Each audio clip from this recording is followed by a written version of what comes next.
प्रभु यीशु के जीवन से बढ़ती और जलाली नाम में सबको जय यीशु मसीह की जोर से बोल सकते हैं, जय यीशु मसीह की।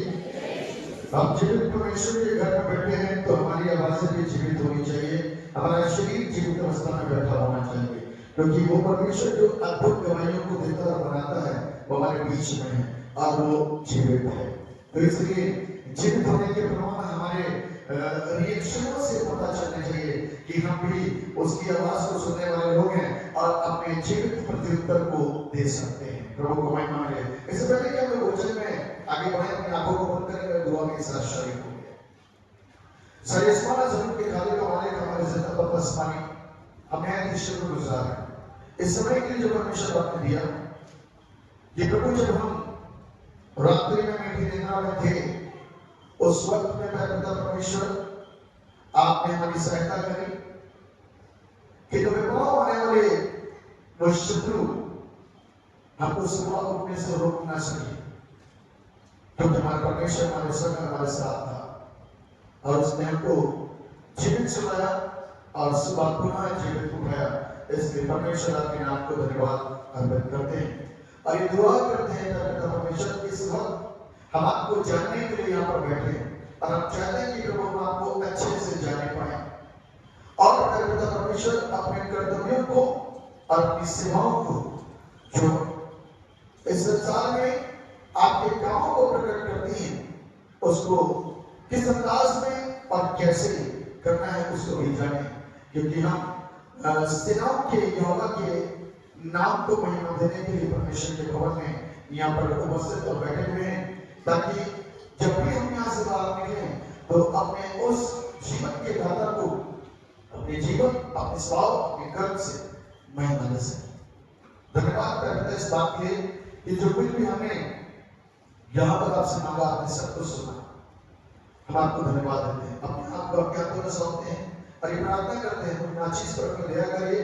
मुझे पवित्र आत्मा की जरूरत, सख्त जरूरत है, ताकि पवित्र आत्मा में होकर के आज जो वचन दिया और बांटा जाए वो पिता हमारे जिंदगियों को खूबसूरत बना सके, क्योंकि पवित्र आत्मा आया ही इसलिए ताकि वो हमको कभी भी अकेला रहना चाहे और हमको बुरे जगहों पर और बुरे कामों को करने से रोके और मना करे। हमारे अंदर सत्य का आत्मा अच्छे कामों को करने के लिए हमको प्रेरित करे, ताकि हम अपने जीवन से अपने परमेश्वर को जानने पाए और न सिर्फ जाने परंतु दूसरों को भी अपने जीवन के अच्छे कर्मों के द्वारा अपने परमेश्वर को सम्मान दे सके। हमारे मान्यता करता कि हमारे जीवन से दिए गए प्रदर्शन एक गवाही होगी। आप दया करिए, हम सबको बड़ी बरकत दीजिए। सारा आदर महिमा और आपको देते हुए इस दुआ को उद्धार करने वाले मुक्तिदाता प्रभु यीशु मसीह के नाम में के मांगते हुए सभी में कबूल कीजिए। आमीन। प्रभु यीशु के जीवन से आपके जलाली नाम में सबको जय यीशु मसीह की बाबा से प्रभु को महिमा मिले, उसका नाम सम्मान पाए, क्योंकि वो सम्मान पाने के योग्य एकमात्र परमेश्वर है। आज इस विषय के ऊपर हम मनन कर रहे हैं, बड़ा खूबसूरत सा टॉपिक है, बड़ा अच्छा सा विषय है और वो है We are created to know God and abide in Him। हमारी रचना इसलिए हुई है कि हम परमेश्वर को जाने और उसमें बने रहें। जो चीज हमको पसंद आती है उसको हम लगातार अपनी आदत में शुमार कर लेते हैं। जो भी चीज संसारिक इस्तेमाल के लिए, खाने में, पहनने में, जिसमें बहुत कंफर्टेबल, बहुत अच्छा महसूस होता है, जिसके इस्तेमाल करने से हमको लोग एडमायर करते हैं, बार बार हमारी तारीफ करते हैं, हम वो चीजों को सदा अपने जीवन के साथ जोड़ देते हैं ताकि हम उस इस्तेमाल करने के दौरान अपने जीवन के अंदर की उस खूबसूरती को जो बाहर प्रकट होती है और वहां से रिस्पॉन्स आते हैं कि बड़ा अच्छा लगा, उसको अपने जीवन से जोड़ते हैं, आदत में शुमार कर देते हैं। ठीक उसी प्रकार से ये हमारे जीवन की हर एक आदत में आ जाना चाहिए। को जानना कि वो अच्छा है कि वो बुरा है। God is so good. और उसके साथ जुड़ जाना ताकि दूसरे देख करके कहें कि तुम बहुत अच्छे। वो हमको अच्छा कब कहेंगे? जब हमारे जीवन से यीशु प्रकट होगा। चाल बुरा कर सकते हैं क्योंकि वो संसारिक होंगे। हम संसारिक चाल पर चल नहीं रहे होंगे, इसलिए हम उनकी नजर में बुरे हो सकते हैं। हो सकता है कि वो हमारे साथ अपनी मित्रता को ठुकरा दें तो बुरा नहीं माना, लेकिन चार जब बुरा कहेंगे लेकिन वहीं पर हमको 40 अच्छा नहीं कहेंगे। हमारे चिंताओं को लेकर के वो हमारे परमेश्वर की तारीफ करेंगे। तो इसलिए आज यीशु को जान करके उसमें बने रहना बहुत जरूरी है। रचना तो हमारी इसीलिए होगी। बहुत कठिन हो जाता है आज तक मेरे और आपके इस बात को समझना, इस बात को जानना कि हम ज्यादा दिनों के लिए इस संसार में नहीं है। वो पल बहुत थोड़े हैं, बहुत सूक्ष्म हैं। आप गवाहियां सुन रहे हैं, गवाहियां सुन रहे हैं। आपने एलन की गवाही सुनी, आपने कल्पना चावला की गवाही सुनी, बीते दिनों में और अन्य लोगों ने गवाहियां दी। ये गवाहियां सुन रहे हैं। हमारा जिंदगी बहुत थोड़ा अल्प है। ये झटके जब हमारी जिंदगी के ऊपर लगातार रखते रहते हैं, इसलिए हमारी गवाहियां बढ़ जाती है। लेकिन हमारी गवाही सदा इस बात की होनी चाहिए जो भी हम लोगों ने गीत गाया, यीशु मिल गया मुझे जीने का मकसद मिला। बना जिंदगी जीने की इच्छा। कई बार बीमारी और हालातों में गिरने के बाद दिल टूट जाता है, मेरे साथ ही क्यों, और बार बार मेरे साथ ही क्यों। एक जाति नहीं दूसरी पहले तैयार रहती है, होता ना। आपको भी गवाही हो सकता ना हो, लेकिन जो प्रभु में आए हैं उनकी गवाही यही है। एक बीमारी जाती नहीं दूसरी तैयार करी जाती है। सैलरी सारी उसी में खत्म हो रही है। शरीर दुख की हिरासत में आ गया है, बीमारियों की हिरासत में आ गया, उसकी गुलामियों में आ गया है। इसलिए हम यीशु पर मन लगाएं कि बीमारियों से लगातार उलझते रहें। इसलिए बाइबल कहती है घोषणा कर दो, जो चीजें नहीं है उसकी प्रतीति कर लो कि हो गई। हमें तब वो दुष्ट को पता चल जाएगा इनके हाथों में कोई सही सूत्र लग गया, कोई सही और सटीक फार्मूला आ गया। जब फार्मूला आता है ना तो लोग लगातार उसी पर चलते रहते हैं। साइंस के फार्मूले, न्यूटन का फार्मूला है, लेकिन मेरे और आपके पास में सटीक फार्मूला है। विश्वास करके घोषणा करने का, उस पर विश्वास करने के द्वारा और उसको इस्तेमाल करने के द्वारा मैं और आप सदा काल के जीवन को मान लेते हैं। हमें तो इसलिए बाइबल इस बात बताती है, हमारी रचना इसलिए हुई है कि हम परमेश्वर को जाने। कौन है परमेश्वर? ये गलना कौन है? राजाओं का राजा। कौन है?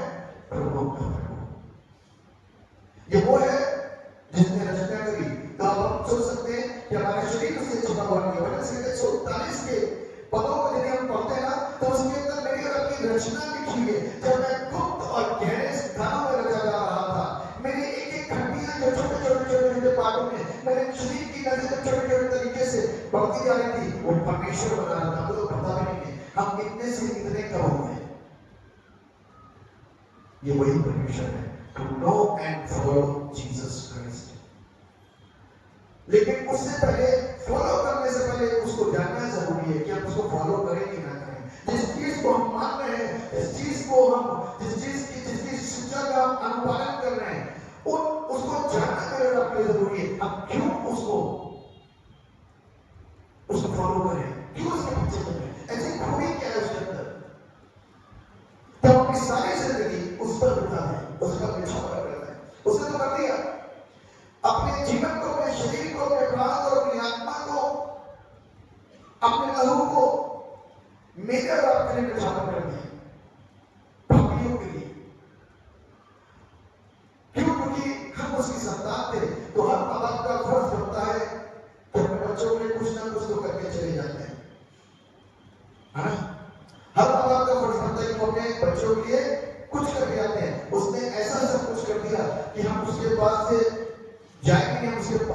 पास यहाँ से वहां पहुंचेगी और उस तक पहुंचने के लिए उसको फॉलो करना है और फॉलो करने से पहले उसे जानना है। मैं समझ प्रेरितों के काम की पुस्तक उसका 18वां अध्याय और उसके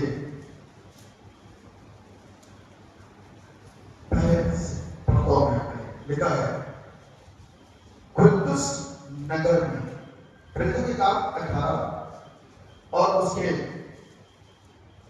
पहले वर्ष लिखा हुआ है। इसके बाद पौलुस एथेंस को छोड़कर कुदुस में आया। किसको छोड़ करके? एथेंस को छोड़ करके। एथेंस में मालूम क्या करा इसने? पौलुस ने एथेंस में क्या करा? जितनी मूर्तियां दिख रही थी रास्ते में कहता हुआ इसको लाइन से करके दिमाग खराब हो गया लेके सबको आते। लेकिन एक घर ऐसा था जहां पर लिखा था अनजाने ईश्वर की उपासना। जहां पर लिखा था अनजाने ईश्वर की उपासना, वो अनजाने ईश्वर का नाम नहीं था वहां पर। इसने उसी परमेश्वर को जाना और लोगों के बीच में उसको प्रसारित करा। आज की तारीख में मीडिया में जिस तरीके से काम होता है, मीडिया के द्वारा जिस तरीके से काम होता है प्रसारण करने का, किसी को यहां से यहां उठाने का और किसी को यहां से यहां गिरा देने का काम मीडिया कर रहा है।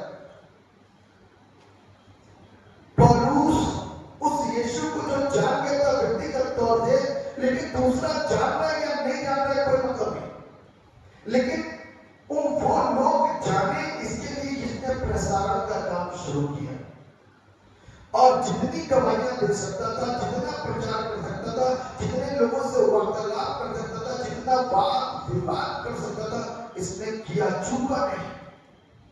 क्योंकि इसके जिंदगी का मकसद सिर्फ एक था, जीना मसीह। इसकी जिंदगी का मतलब, इसकी जिंदगी का मकसद उस तरीके से संसारिकता में जीना खत्म हो चुका था जिस दिन एनकाउंटर हुआ यीशु मसीह के साथ में।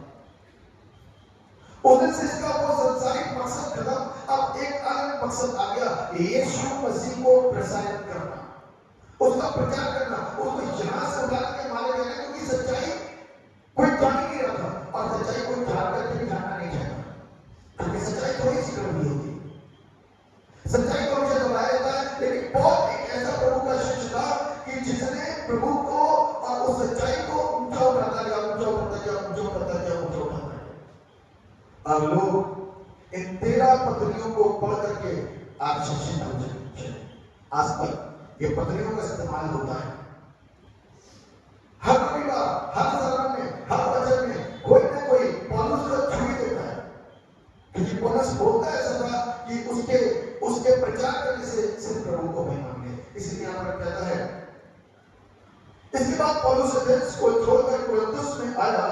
वहां उसे अक्विला नामक एक यहूदी मिला जिसका जन्म कुरिन्थुस में हुआ था। वो अपनी पत्नी प्रिस्किला के साथ इटली से हाल ही में आया था, क्योंकि क्लौदियुस ने सब यहूदियों को रोम से निकल जाने की आज्ञा दी थी। इसलिए वो उनके यहाँ गया और उसका और उनका एक ही उद्यम था, इसलिए वो उनके साथ रहा और वे काम करने लगे और उनका उद्यम तंबू बनाने का था। टेंट में करते, तंबू बनाने का काम करते थे। वो हर एक सबक के दिन आराधनालय में बात विवाद करके यहूदियों यूनानियों को भी समझाता था। किसको समझाता था? यहूदियों को और यूनानियों को, यानी कि वो अपना समय आराधनालय के बाद में उचित शिक्षा को देने में, सिखाने में और प्रभु के प्रसारण करने में लगाया करता था। उसका वक्त यहूदियों और यूनानियों के साथ इसलिए क्योंकि ये लोग बड़ी जाति के लोग थे। कैसे थे? बड़ी जाति। अब जातियों के अंदर भी थोड़ा सा चीजें हुआ करती थी। ये एक बड़ी जाति के लोग थे जिनको बड़ा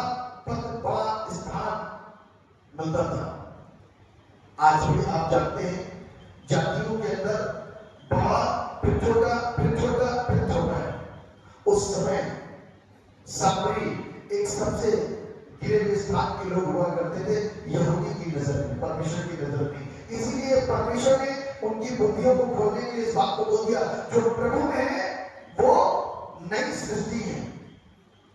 ना तो कोई यहूदी रहा ना यूनानी, प्रभु ने सारे भेदों को और सारे अंतरों को खत्म कर दिया, सबको एक कर दिया। प्रभु में सब एक नई सृष्टि है। इसलिए ये उनके बीच में, यहूदियों के बीच में और यूनानी के बीच में वाद विवाद करता था। लोगों को परमेश्वर के वचन से जो अशिक्षित ज्ञान उनके पास था, उन सारे ज्ञानों को क्या किया करता था, उनके अंदर से साफ करने का काम करता था, सही और उचित शिक्षा दिया करता था, सही और उचित शिक्षा दिया करता था, ताकि लोग सही ज्ञान को क्या करें, अर्जित कर सके।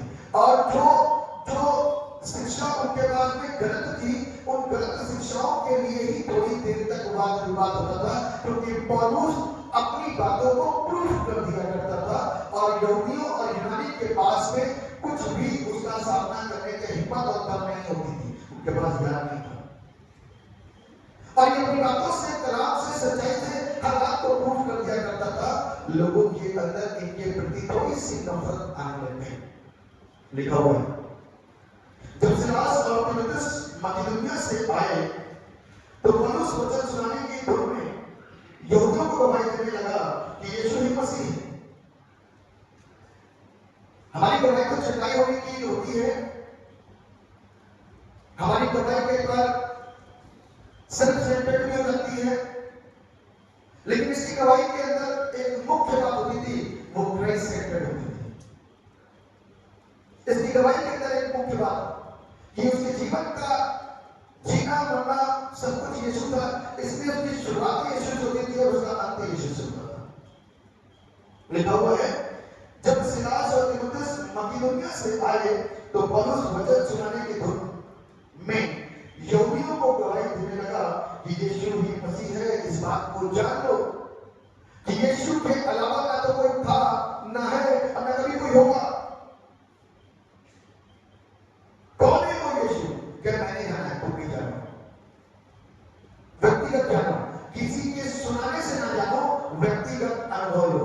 इसीलिए जो आज का थीम है, to know and follow Jesus Christ, तो फॉलो तो तभी करेंगे जब उसको जानेंगे कि वो है कौन। ये संसार का सृष्टि करता है, ये जगत का उद्धार करता है, ये मेरे और आपके लिए कलवरी क्रूस के ऊपर चढ़ करके अपनी जान को कुर्बान देने वाला वो बेटा है, वो प्रभु है, जिसके जान देने के द्वारा आज मैं और आप आजाद हैं, जिसके लहू बहाने के द्वारा आज मैं और आप शुद्ध किए जा चुके हैं, जिसके कोड़े खाने के द्वारा मैं और आप चंगे किए जा चुके हैं, जिसके ऊपर यातनाएं दी गई, उसके द्वारा आज मुझको और आपको हियाव होता है। पौल ने प्रभु के एक दर्द को इतना नजदीक जाकर के जांचा, इतना नजदीक जाकर के जाना, इतना नजदीक जाकर के उसे बचाना कि उसके अंदर से आंसू आ गए। वो रुक नहीं पाता था परमेश्वर की तारीफ करने से, वो रुक नहीं पाता था परमेश्वर को महिमा देने से। वो उसके अंदर भुलका बोलता ना, तुम गलत बोलो, यीशु ही सच्चा है। तुम्हारे अंदर का सारा ज्ञान अधूरा, तुम्हारे अंदर की सारी शिक्षाएं सब बेकार है। यीशु ही एकमात्र है। किसकी उपासना तुम करते हो, किसको तुम जानते हो, जिसकी उपासना करते हो क्या तुम उसको जानते हो? लेकिन मैं जिसकी उपासना करता हूं उसको जानता हूं, वो जिंदा परमेश्वर आज हमारे बीच में। इसलिए बाइबल इस बात बताती है कि जब वो प्रचार करता था तो इस बात को बताया करता था कि मेरे प्रचार के अंदर लुभाने वाली बातें नहीं है, मेरे प्रचार के अंदर आत्मा और सामर्थ की बातें पाई जाती है, आत्मा और सामर्थ की बातें पाई जाती है, ताकि वो आत्मा और सामर्थ के साथ में जब प्रचार करे, पूरे दिलेरी के साथ में, पूरे हियाव के साथ में, पूरी सच्चाई के साथ में, ताकि सुनने वाले के ऊपर उसके द्वारा दिए गए एक एक शब्द का असर हो, उनकी लाइफ के अंदर पहुंच जाए, उसके सहन के अंदर उतर। पौलुस जब प्रचार करता था तो बंधन टूट जाया करते थे। ऐसे ईश्वर को जानने के लिए इधर उधर मत भटको, दाएं बाएं मत देखो, निशाने की ओर जाओ। ये वही प्रभु है जो तुम्हारे बीच में रहा था, ये वही प्रभु है जिसको तुम लोगों ने क्रूस पर चला दिया, ये वही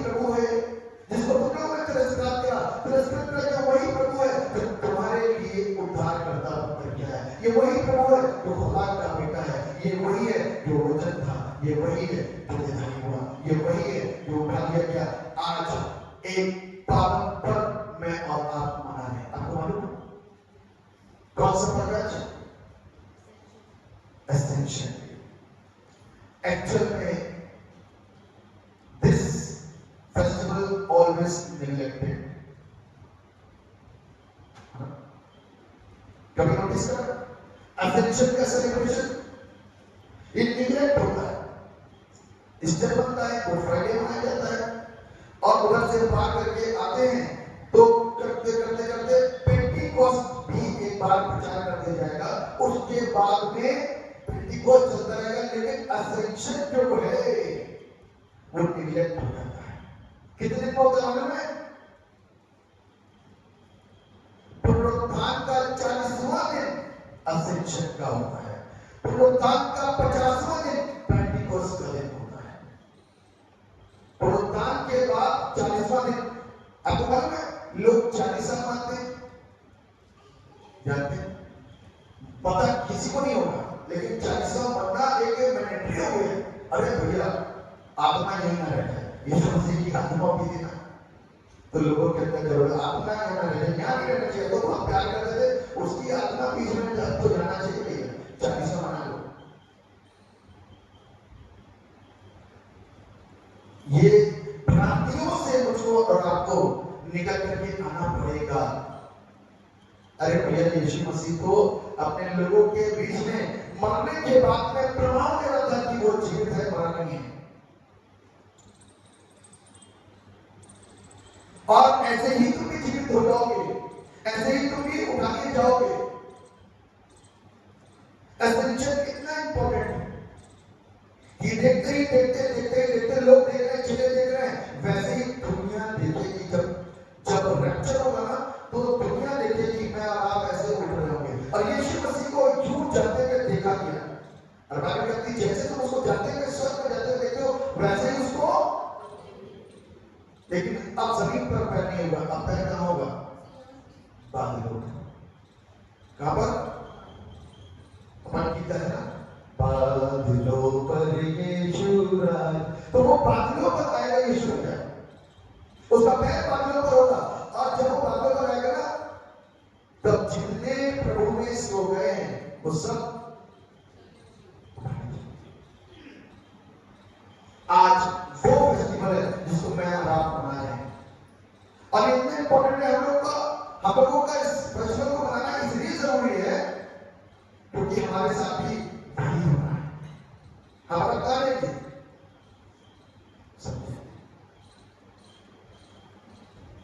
जाएंगे स्वर्ग। संयोग में देश हमारा वो देश जाते हैं पर रहते हैं प्रदेश, अभी प्रदेश में अपने देश में है। इसलिए मैंने शुरुआत में आपको बोला कि हमारी जिंदगी बहुत सूक्ष्म है, बहुत अल्प है। आप गवाहियां दे रहे हो ना, ये गवाहियां तो हो गई किसी किसी के जीवन की कि परमेश्वर ने इस तरीके से करा, इस तरीके से करा, इस तरीके से बचाया। ये 100% सही बात है कि परमेश्वर बचाता, वरना हम और आप बीमारी में गिरने के बाद में बच नहीं सकते। बच सकते हैं? नहीं बच सकते। बीमारी में गिरने के बाद आपका बचना बड़ा मुश्किल होगा। इसलिए मेरे आज उस परमेश्वर को जानना मेरे लिए बहुत जरूरी है।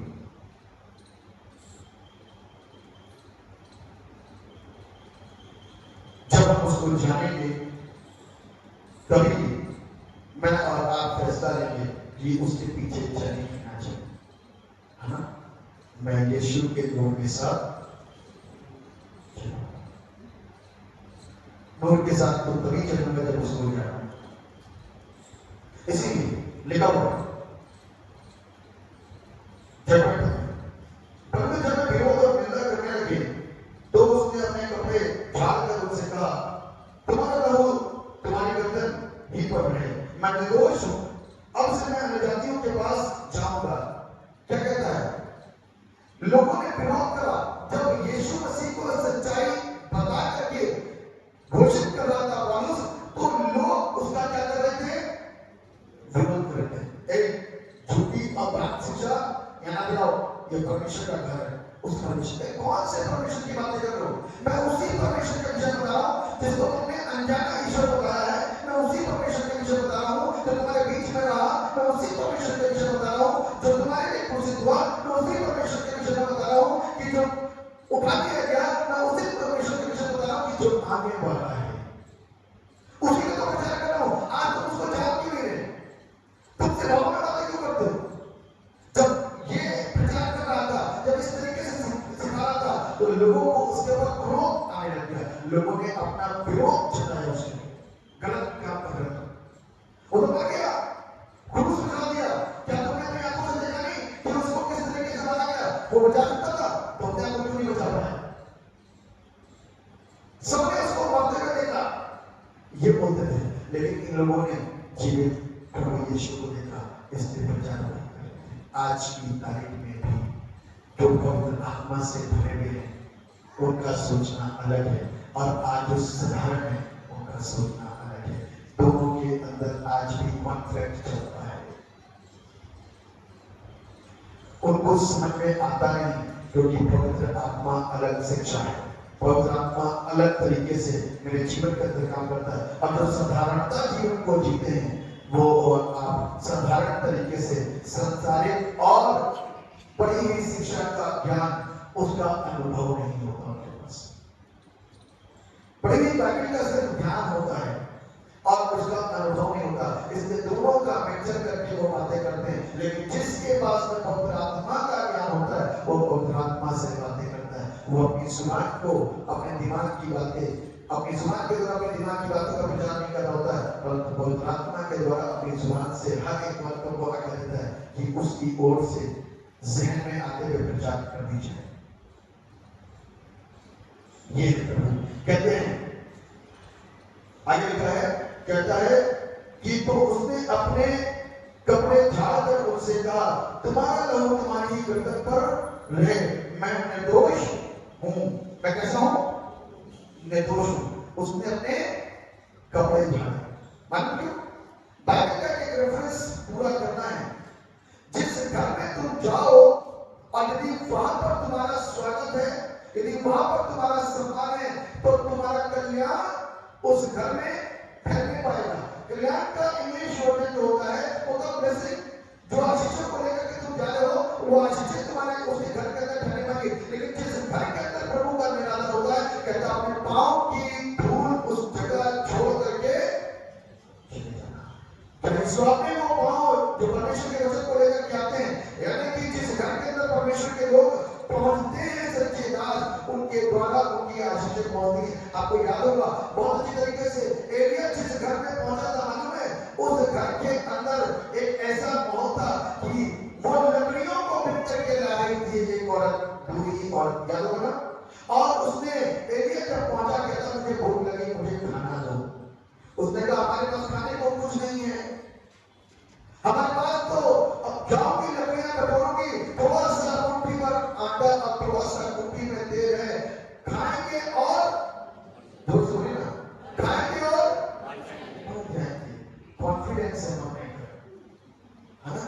खाएंगे और मर जाएंगे। और मालूम है उनके लिए, उनको इतना श्योर था कि आज नहीं तो कल, क्योंकि आज इतना सा है, एक रोटी बन गई तो आधी आधी खा लेंगे, दो बन गई तो एक एक खा लेंगे, अब फिर इसके बाद में न रहेगा आटा न रहेगा तेल, फिर क्या खाएंगे? लकड़ी खाकर तो काम चलेगा नहीं। तो आज की रोटी है, आधी निपटा लो। लेकिन एलिया ने क्या कहा? मुझे चाहिए, मुझे भूल गए।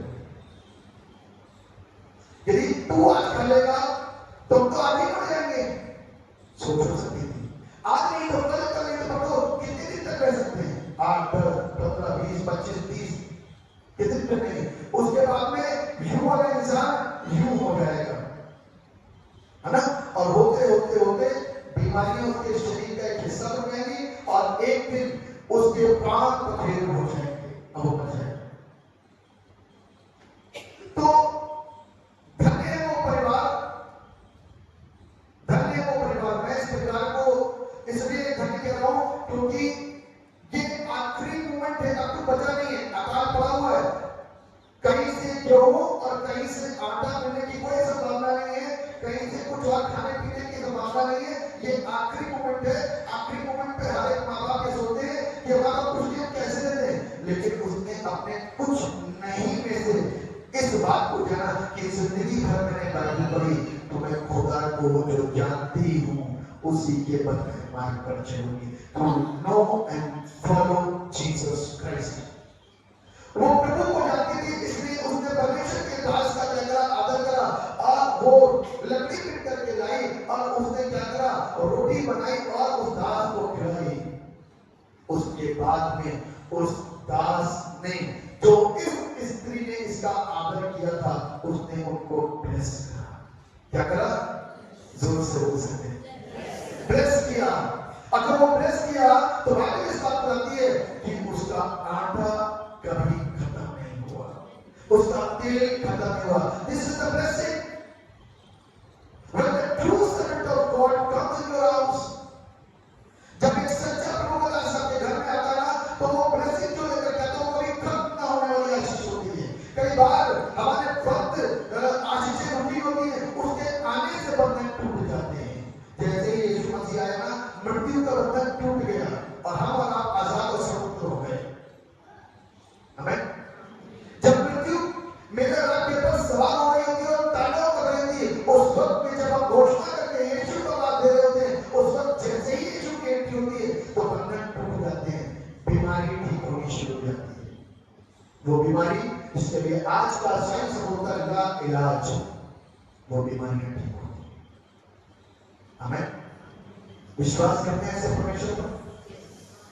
No and follow Jesus Christ. इसीलिए आज उसको पालन करना। तो बाइबल कहती है कि उसने अपने कपड़े झाड़ दिए। कपड़े झाड़ने का मतलब एक दास जिस घर के अंदर है, यदि उस घर के अंदर इज्जत नहीं है, इज्जत ना होने का दो तीन कारण हो सकते हैं। हो सकता है वो अहंकारी परिवार हो सकता है कि वो बहुत धनवान परिवार का व्यक्ति हो सकता है कि वो परमेश्वर पर विश्वास ना करता हो। लेकिन परमेश्वर के दास वहां प्रचार कर रहा है, वो सच्चाई बता रहा है, बात कर रहा है, टाइम दे रहा है अपना कि भैया प्रभु को जानो। वो लोग विरोध कर रहे हैं, वो प्रभु की सच्चाई को बता रहा है, वो बार बार उसको डांट रहे हैं, वो कहता है यीशु सच्चा है। ऐसा करने के बाद जब इतना ज्यादा विरोध हुआ तब उसने उनसे नमस्ते करा और अपने कपड़ों की पैरों की धूल छोड़ करके वहां से चला गया। फिर क्या कहता मालूम है? कहता है तुम्हारा लहू तुम्हारी गर्दन पर रहे। बाइबल कहती है यिर्मयाह की पुस्तक में, जाओ जाकर के दुष्ट को उसका पाप जता दो। यदि वो मान लेता है तो ठीक है, यदि वो नहीं मानता है तो उसका खून का लेखा उसी पर पड़ेगा। और यदि तुम क्या करके नहीं बताओगे तो उसके खून का लेखा तुम पर पड़ जाएगा।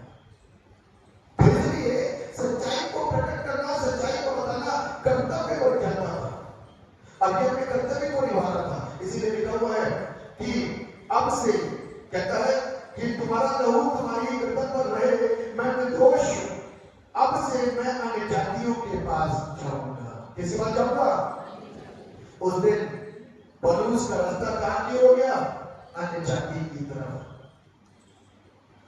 लेकिन पतरस और पौलुस के बीच में थोड़ा सा संघर्ष हो गया। पतरस कहता है बड़ी जाति को प्रचार करो, पौलुस कहता है मैं भरोसा कर गया हूं इनके बीच में, क्योंकि मैं इनके लिए प्रेरित नियुक्त किया गया अन्य जाति के लिए। और उस दिन से उसने प्रचार करा। लेकिन जैसे पौलुस का ज्ञान पतरस के ज्ञान में जाकर के दस्तक दिया ना, उस दिन पतरस की आंखें खुली। पतरस तो मस्त प्रचार करके आया था, थोड़ी देर में चलते चला गया था, तब तक खाना तैयार हो रहा था और मस्त दर्शन आता 3 बार, है ना। एक चादर आई और उसमें जानवर थे, अशुद्ध जानवर थे, और उसमें सवाल आती है मार और खा, मार और खा, मार और खा। 3 बार चादर आई गई, आई गई, आई गई। समझे प्रभु? अशुद्ध जानवर मैं तो छू नहीं सकता, तो खाने की बात करना। तब तुरंत जैसे ही दर्शन से हुआ, नॉक हुआ, कोई दुआ के लिए बुला रहा है। जब दुआ के लिए गया तो वहां पर जैसे ही प्रार्थना शुरू करी, वो सब अन्य जाति के लोग थे। पवित्र आत्मा उनके ऊपर आया, कहता प्रभु को देखो नहीं। पौलुस भैया ठीक थे, है ना। पौलुस भैया आप ठीक थे, मेरे अंदर अज्ञानता की शिक्षा काम कर रहे थे। कर दिए। पौलुस ने कहा मैं अन्यजातियों के पास जाऊंगा, वहां से चलकर वो तीतुस नामक परमेश्वर के एक भक्त के घर में गया जिसका घर आराधनालय से लगा हुआ था। कहां पर लगा हुआ था? आजकल आराधनालय से घर जिसके लगे होते हैं वो स्थान क्या कहलाता है? Mission compound. ऐसा किया जो घर आराधनालय से लगे हुए होते ना, वो घर कौन से होते हैं? Mission compound. देखिए ये वाला मिशन कंपाउंड का परिवार बहुत अच्छा है, माफ कीजिएगा। यहाँ लिखा हुआ है तब आराधनालय के सरदार क्रिस्पुस ने अपने सारे घराने समेत प्रभु पर विश्वास किया। मिशन कंपाउंड बने ही तभी कि कोई न कोई विश्वासी था। हमें तभी सारे अगल बगल क्या हो गए? बस मेरे प्रियो, लेकिन आज अफसोस कि आज सारे हालात मिशन कंपाउंड के बिगड़े हुए। आप मत समझना, आप सुनोगे भाई साहब कैसी बातें कर रहे हैं, आप चेक करो। दूर से लोग चर्च आ जाते हैं लेकिन मिशन कंपाउंड का बंदा लेट आता है, और हो सकता है ना भी है, चर्च तो बराबर घंटे तो सुनाई नहीं है। दूसरी बात, जवानों की हालत इतनी ज्यादा गंदी कि वो न नौकरियों में न किसी चीजों में नशों में डूबे हुए हैं, व्यभिचार में डूबे हुए हैं। ये सच्चाइयां हैं, हमें आप इसको नजरअंदाज नहीं कर सकते। बाइबल कहती है यीशु मसीह जब यरूशलेम के अंदर प्रवेश करा था तो स्त्रियां छाती पीट रही थी, आए मेरे प्रभु, आए मेरे प्रभु। तो प्रभु ने उनसे जाकर अपने बच्चों के लिए रो, जो आराधनालय के अगल बगल रहे उनके लिए रो। आज मैं और आपको इस बात को सीखने की जरूरत है कि प्रभु का कलाम मुझको आपको इस बात बता रहा है, कहता है कि इस परिवार ने विश्वास किया। आज मुझको और आपको रिवाइव होना है और वापस इस बात को समझना है कि कलाम आज से हजारों वर्ष पहले पवित्र आत्मा की प्रेरणा से रचा गया और लिख दिया गया, और आज ये सच्चाइयां पकड़ के कहीं ना कहीं उगली जा रही है। आज हमको उन दर्शनों में आना है, आज हमको उन शिक्षाओं में आना है, जिससे कि मैं और आप परमेश्वर के बताए गए मार्ग पर चल सके। To know and follow Jesus. हम जान नहीं पाए इसलिए प्रभु को ढंग से फॉलो नहीं कर पाए, माफ कीजिएगा। जानना बहुत जरूरी है, क्यों चर्च जाए, क्या मिलेगा वहां जाकर के? वहां तो कुछ ना कुछ हर में बात चल रहा है। मेरे प्रिय आपको जानेंगे कि जहां पर सच्चाई होती है, जिस मेरे में फल होते हैं, पत्थर नहीं चलते, जाने देगा। जहां पर सच्चाई होती है वही कपड़े शैतान लेकर के आएगा, क्योंकि परमेश्वर की योजना कुछ और है और शैतान की योजना कुछ और है। शैतान पहला वार करके लोगों के जीवन के अंदर एक ऐसा धारणा को लाने की कोशिश कर रहा है, या गड़बड़ियां शुरू हुई, गड़बड़ियां नहीं शुरू हुई, या कुछ अच्छा होने वाला है बाद में, हमें या कुछ बेहतर होने वाला है बाद में, या कुछ नया होने वाला है बाद में। जब इन लोगों की जिंदगियों के अंदर जब अपने प्रभाव को छोड़ेगा तो शायद इस प्रार्थना में नहीं बैठेगा, क्योंकि जब तक बंधन टूटते नहीं तब तक भीड़ आती नहीं। बंधन टूटेंगे, लोग सुन करके, लोग देख करके अपने आप आगे, कितने भी गहरे स्थानों में जाकर के आप प्रार्थना क्यों ना करो, कितने भी कोने में जाकर के आप चर्च क्यों ना हो, कितने भी कोने में आप प्रार्थना क्यों ना कर दो, लोगों को सूंघ लग जाएगी। जबकि वो नगर जो बदल शिखर पर छुपता ही नहीं, किसी की नजर वो छुप नहीं सकता।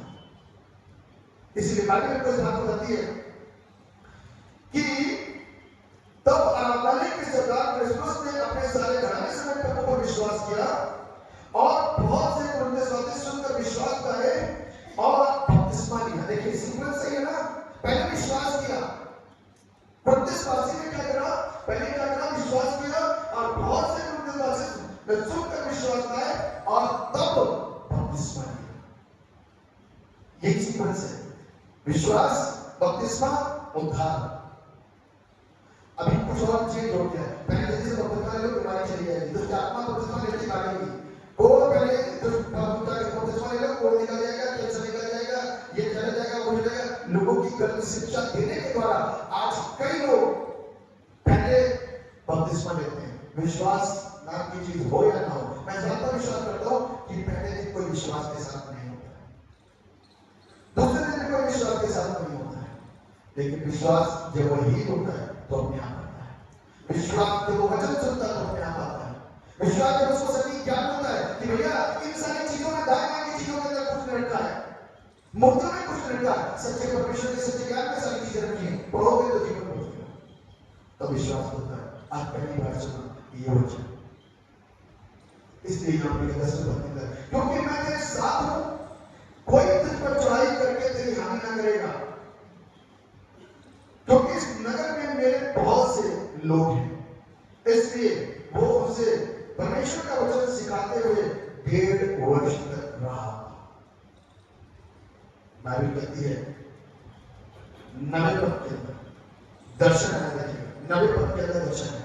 प्रभु ने एक रात दर्शन के द्वारा पौलुस से कहा, मत डर, वरन कहे जा और चुप मत रह। दर्शन आया। अब प्रभु क्या दर्शन दे रहा बताइए, इससे हम क्या सीखते हैं? इससे सटीक और सीधा मुझको और आपको जवाब मिल रहा है कि प्रभु दर्शन दे रहा, प्रभु चाह रहा है कि राज्य का विस्तार हो, फैले, वचन फैले, इन लोगों के बीच में वचन फैले। प्रभु कहता है चिंता मत कर, मैं तेरे साथ हूं। अब आप सोच लो कि संसार के अधिकारी का ऑर्डर आया आपके पास और उसने कहा आई एम विद यू। वो क्या कह रहा है? I am with you. अब संसार हमारा कुछ भी कर सकता है, संसार के लोग हमारा कुछ भी कर सकते हैं, कुछ नहीं कर सकते। कहता है कि पौलुस ने कहा मत डर, वरन कहेगा, क्या कहेगा? और वचन यीशु ही मसीह है, यीशु ही जिंदा है, यीशु ही सत्य है, कहेगा और चुप मत रहे, शांत मत होना, किसी के कहने से भी शांत मत होना, और उस सच्चाई का प्रचार करना, प्रसारण करना, मीडिया से ज्यादा प्रचार करना। तुम परमेश्वर के मुख बन करके, तुम परमेश्वर की चिट्ठियां बन करके, तुम परमेश्वर का चरित्र बन करके क्या हो, दुनिया में इस तरीके से फैलो कि इधर से इधर, इधर से इधर बहुगुणक हो जाओ, मल्टीप्लाई। प्रभु का वचन मल्टीप्लाई होगा, एक एक करके टाइम करेगा, मल्टीप्लाई होकर तुरंत 2 दूनी 4 हो जाएगा। ऐसे काम करना है और ऐसे ही काम हुआ। परमेश्वर का कार्य इसी तरीके से बना। जब मैं और आप परमेश्वर के वचन को सुनेंगे तभी तो हम उसके साथ जुड़ेंगे। इसीलिए यूहन्ना रचित सुसमाचार के 17वें अध्याय के 22वें पद के अंदर लिखा हुआ है। 17वें अध्याय के 20वें पद से लिखा है, यीशु मसीह अपने पिता से कह रहे हैं। ये चैप्टर बड़ा खास चैप्टर है, इसको बोलते हैं high priest prayer of Jesus Christ procedure है। तो खास बात देखिए, ये वचन सिर्फ इन्हीं के लिए नहीं देता हूं, ये बातें मैं सिर्फ इन्हीं के लिए नहीं कर रहा हूं। इन्हीं के कौन? शिष्य, परंतु हर एक उस व्यक्ति के लिए भी जो इनकी बातों को सुन करके इन वचनों के ऊपर क्या लाएगा? ईमान लाएगा। जो प्रभु से जुड़ जाएगा, ये आशीष उनके लिए हो जाएगी, ये आशीष उनके लिए हो जाएगी।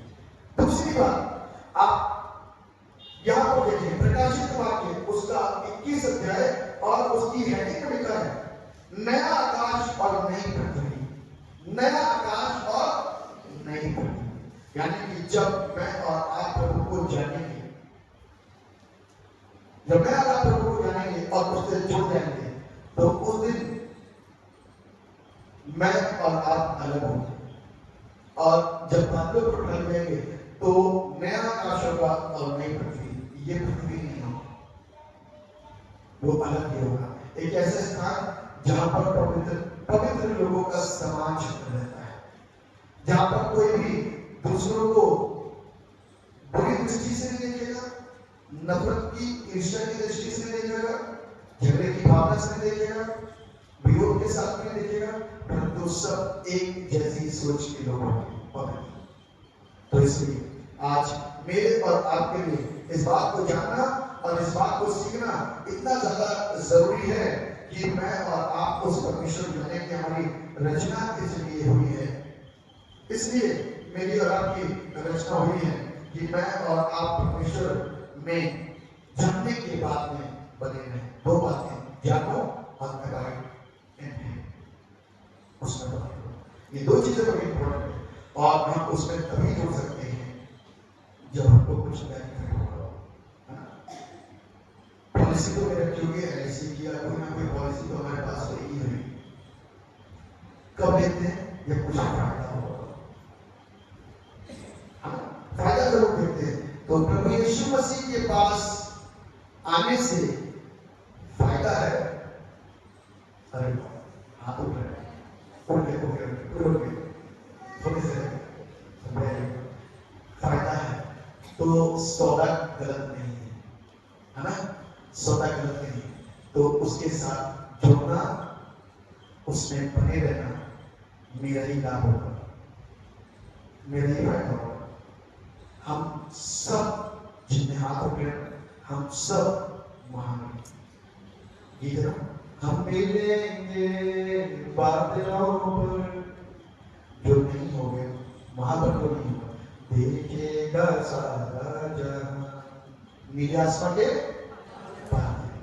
तो वहां जाने की तमन्ना तो सही है, लेकिन आज उसको जान करके उसके साथ जुड़ने का कर्तव्य निभाना मेरा और आपका फर्ज बन जाता है आज भी से, कि यीशु सच्चा है और जीवित है। परमेश्वर के सच के द्वारा सबको आशीष हुआ। जीवित और समाप्ति पिता परमेश्वर, राजाओं के राजा, प्रभु के प्रभु, आपको धन्यवाद देते हैं कि आपका प्यार इतना अलग कि पौलुस का प्याला छलकता ही रहा, रुक ही नहीं रहा। हम आपसे दुआ करते हैं, जो आत्मा पौलुस के अंदर था वो वाला आत्मा गर्भ था, वो थम लग जाने वाला आत्मा, वो पीछे चलने वाला आत्मा प्रभु हमको मिल जाए, ताकि हम भी संसारिकता से विमुख होकर परमेश्वर आपके सच्चाई के प्रचार का प्रसार होना चाहिए। बाइबल हमको सिखाती है, संसार में रहो परंतु संसार के सदृश न हो। तुम में एक ऐसी व्यवस्था हो, दूसरे के जीवन के अंदर उस व्यवस्था को जो प्रभु की है उसको बोलते चले जाओ, ताकि तुम्हारा अगल बगल का संसार भी तुम्हारे जैसा हो जाए। प्रभु आप दया करें, हम आशीष पाएं, सबको बड़ी बरकत, साराधन करना और आपको देते हुए इस दुआ को अपने नाम में मांगते हैं, जैसे सुनिए और कबूल कीजिए। आमीन।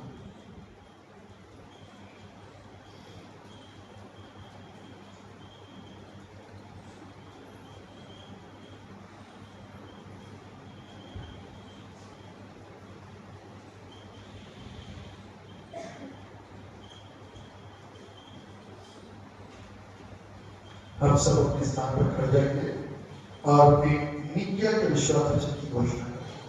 पृष्ठ संख्या 122, क्रम संख्या 14। पृष्ठ संख्या 122, क्रम संख्या 14, नित्य का विश्वास वचन। हम एक परमेश्वर सर्वशक्तिमान पिता पर विश्वास करते हैं, वो स्वर्ग पृथ्वी का और समस्त दृश्य एवं अदृश्य वस्तुओं का करता है। हम प्रभु यीशु मसीह पर विश्वास करते हैं, परमेश्वर के इकलौता पुत्र सदैव से पहले पिता से परमेश्वर से परमेश्वर, ज्योति से ज्योति, सत्य परमेश्वर से सत्य परमेश्वर, कल नहीं बदलता है, उनका और पिता का तत्व एक है। उन्हीं के द्वारा सब वस्तुएं हुई, हम मनुष्यों के लिए और हमारे उद्धार के लिए वो स्वर्ग से उतरा, पवित्र आत्मा के सामर्थ्य से हमारी मरियम से जन्मे और मनुष्य बने। 35 के शासन में हमारे क्रूस पर चढ़ाया गया, उन्होंने दुख भोगा, वो मरे और गए। पवित्र शास्त्र के कथन के अनुसार वो तीसरे दिन जी उठे, वो स्वर्ग पर चढ़ गए और पिता की दाहिने में विराजमान हुए। जीवित मनुष्यों को न्याय करने के लिए महिमा के साथ फिर आए और उनके राज्य में कभी अंत न हो। हम पवित्र आत्मा पर विश्वास करते हैं, वो प्रभु और जीवन दाता है, वो पिता पुत्र से निकलता है, पिता और पुत्र के साथ उसके नाम में स्तुति की जाती है, वो नबियों के द्वारा होता है। हम एक पवित्र सार्वभौमिक और कलीसिया पर विश्वास करते हैं, हम पापों के क्षमा के लिए बपतिस्मे को मानते हैं, मृतकों के पुनरुत्थान और आने वाले युग के जीवन की प्रतीक्षा करते हैं। आमीन।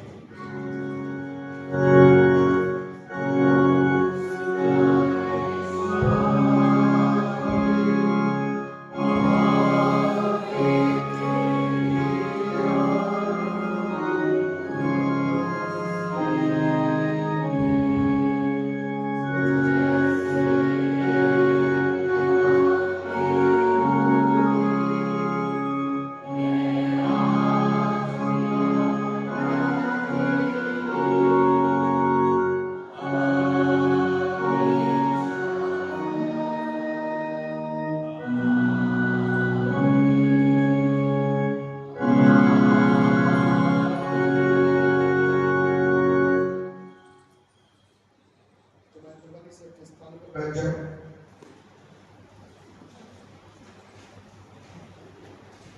आज की इस रविवार रात में आप सभी लोगों का स्वागत है।